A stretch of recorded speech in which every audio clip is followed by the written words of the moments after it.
welcome back to my space. My name is Sylvia Wanjana. I trust and hope that you're having a beautiful day or night, depending on the time that you've chosen to watch this video. And thank you for clicking on that button or clicking on that video.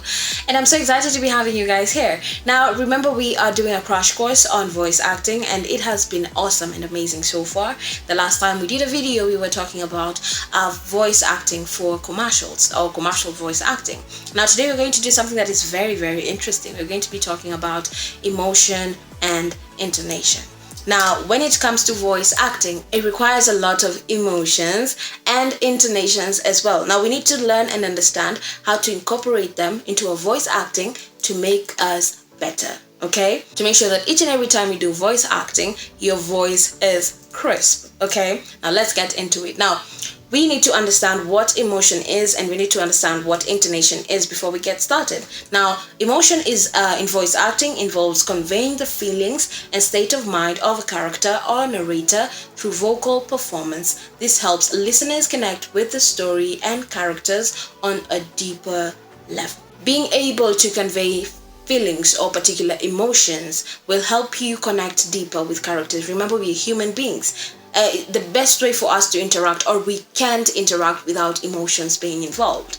Now, for people to relate more to what you're sharing or what you're saying or what you're trying to bring out, the information you're trying to pass across, they need to be able to relate with you. And what better way to do that than through using emotions, okay? Let's look at what intonation is. Now, intonation refers to the rise and fall in the pitch of your voice. It's crucial for expressing different emotions and adding meaning to your words. Now, the rise and fall of your pitch when it comes to communication plays a very, very crucial role when it comes to voice acting. Now, when you're conveying particular information or when you're trying to communicate something, it's going to be very, very important for you to understand the intonation that you're supposed to use. Now, this is going to be a very, very practical video, but I'm hoping it's going to help make you better when it comes to voice acting. Now, let's get started. Here are some techniques for conveying emotions. And number one, we have emotional authenticity. You need to be believable. People need to believe you. If you're playing a particular character, let's say I'm playing a mother. I am not a mother. Not yet, at least, but I'm hoping to become one in future. But if I'm playing a mother, I need to sound like a mother. They need to hear a mother. And let's say if I'm playing a particular emotion, let's say I'm happy, I don't need to sound like I'm happy. I need to be happy. And the best way to do that is think of an emotion that made you happy or a joyful experience in life. And then all that emotion, channel it into your voicing. It's a hack and it works, trust me. And then another thing is connection. You need to be able to connect with your audience. And you'll be able to do this through the various experiences. And you need to be able to connect with the character. Now, connecting with the character will help you give the audience an experience like never before, because the believability will definitely be there. Number two, we have vocal variety. And when it comes to vocal variety, we are going to look into pitch. Pitch is very, very important. Now, you use your pitch to deliver different emotions, and higher pitches can often mean that you're very excited or you're very happy, you can't wait to do something. And when it comes to lower pitches, it can indicate sadness or calmness in your character. Now, another thing, we have volume. Now, when it comes to you adjusting your volume, it can match up to a character's emotion or what they're feeling in that precise moment. Because when we talk about a person who is loud, that is a person who is adventurous, or maybe they're trying to express anger, okay? And then there's tempo. They change in the way you speak, like how fast you speak. Now, a character you can speak faster when you're trying to indicate excitement or nervousness. Or maybe you can use a slower tempo when you're being thoughtful, or you can use slower tempo when you're trying to convey thoughtfulness or sadness. Number three, we have expressive techniques. And under here, we have breath control. Now, use your breath to convey emotions, because a trembling breath can mean someone is very sad, or maybe they feel fear. Okay, and if you're going to use a steady breathing, it means that someone is calm, or it shows determination as well. Now, another thing is pausing. Now, those strategic breaths that you take before saying important things, they go a long way. they give a particular word that's important, the impact that it's supposed to have. So, but again, don't make the poses everywhere. They can't be everywhere. Okay, make sure that they stand out in the most important places when it comes to even you doing that script or voicing that script. Now, here are some techniques for effective intonation. Now, this is where the practical aspect of it all comes in. So, put on your shoes and get ready. Okay, number one, we have rise and falling intonation. Now, we have the rising and the falling of intonation, and this comes about when it comes to you conveying information. Now, let's look at the first aspect of it, the rising intonation. Now, it's often used in questions or to indicate uncertainty. Now, this is an example. Are you sure? Are you sure? Okay, you can tell that's a question. And then we have the falling intonation. It's used for statements, commands, or to show finality. Now, this is how you can do it. An example: I am sure. I am sure. I am sure. Okay, that's a falling intonation. And then number two, we have intonation patterns. Now, we have some natural statements that you can just say naturally, and you use a balanced rise and fall. This is an example. I went to the store. I went to the store. I went to the store. Okay, we have the emphatic statements whereby you have to increase your pitch variation to emphasize a particular point. An example: I can't believe it. She did that. Okay.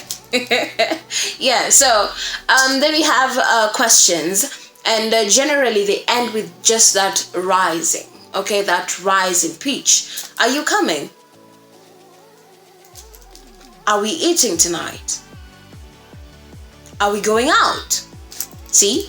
So it has that rise in pitch. So number three, we have emotional intonation, and under here we have excitement.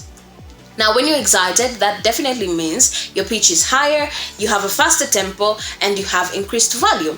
Let me give an example. That's amazing! Okay?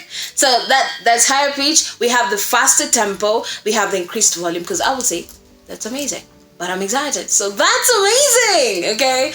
And then we have another thing is anger. And then another thing, we have anger. And when it comes to anger, we know we have lower pitch, we have increased volume, and we have a sharper intonation. An example: how could you do this to me? Okay, the volume is raised, the pitch is, how could you do this to me? How could you do this to me? Amazing. So another thing, we have sadness. Now, with sadness, we have a lower pitch, we have a slower tempo, and we have a softer volume. Can't believe it's over. That's just but an example. So yeah, those are the most common emotions that are there when it comes to voicing. There's excitement, there's anger, there's sadness. There are many more emotions to maybe look into or to delve deep into, but I think those will stand out the most, especially when it comes to intonation. Now, I hope that gives you an idea of how you can hack it. Okay, I feel like this is an active video already because of the practical exercises that we have done, but they were very, very key and very important. Now, here are some practical exercises for emotion and intonation. Number one, emotional reading. Now, choose a script with a wide range of emotions that vary from sadness, happiness, anger. Try to work on that range of emotions. Okay, it'll set you apart big time. And even as you do that, make sure you record yourself, play it back, and listen. Then where you have issues or where you have weaknesses, you can work on.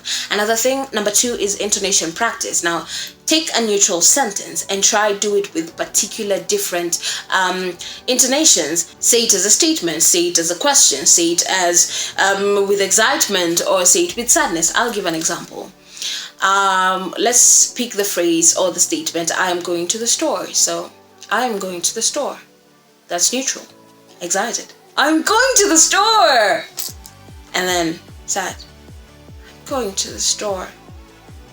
Okay, just try work with it, try play with it, and then pay attention to how the pitch changes, how the pace changes, how these various things change, so that you can be able to convey it better. And then, so number three, we have role playing, and this is how you hack it. Now, act out different scenarios with different emotions, with different intonations. It'll help you get a grasp better of how you incorporate all these things when it comes to emotion and intonation into your voice acting. Now this role playing can be likened to a monologue. For actors, you know what a monologue is. A time whereby you create a scenario in your head and then you act it out. So this is the same thing you're going to do. Like, let's say, imagine of a joyous moment, and you are there to maybe give your sentiments about the particular thing. So yeah. Another thing, we have breath control and exercises. That is number 4. Now practice diaphragmatic breathing to support your voice when it comes to you voicing. Now incorporate breath control into your delivery. Remember, those trembling breaths shows that you are either nervous or you are scared. So that's something, okay? And then another thing, number 5, is mirror work. Now mirror work is something that we talked about a couple of times, and yeah, we're talking about it again. Make sure you do a lot of practice, especially in front of a mirror. And when it comes to emotion and intonation, the best way for you to hack it is by making sure you use your facial, your body language, okay? Now here are some tips for mastering emotion and intonation. Number 1, stay present. Now fully immerse yourself in the character and situation, because the more present you are, the more authentic you'll be in your performance. Number 2, we have listen and learn. Now study and perform skilled actors and pay attention to how they sound, their intonation and their emotions, okay? Number 3, practice on a regular, okay? You need to become more comfortable with voicing and more versatile with expressing different emotions. So practice, practice, practice.